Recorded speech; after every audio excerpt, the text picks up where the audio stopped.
Li gundek li bajarê Amêdê keçikên gundî xûferî çêkirina Xalîçeyê dikin. Beriya 10 salan jinên gundê bi navê Derwêşê Hesen li ser dezgeha textika tevkirinê Xalîçeya ji Heriyê dinexşînin.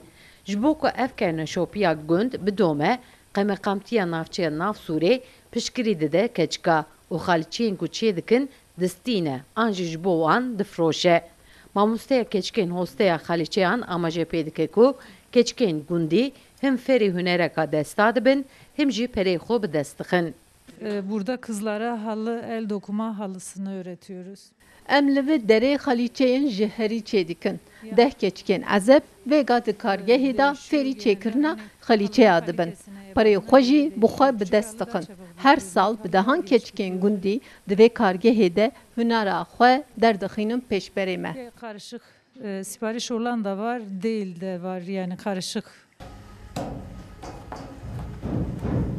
Keçikên gundî li ser dezgehên tevkirinê bendên ji herî hatine bi destxistin bi hostetî dinexşînin. Dengê tevirên wan her yek dibe wekî melodiya muzîkekê.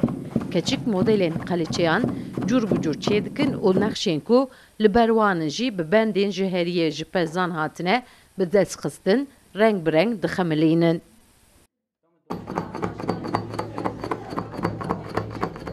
Keçikên ciwan ên vê gundî dikarin di nava du meha de motifekê Xalîçe bi dawî bikin.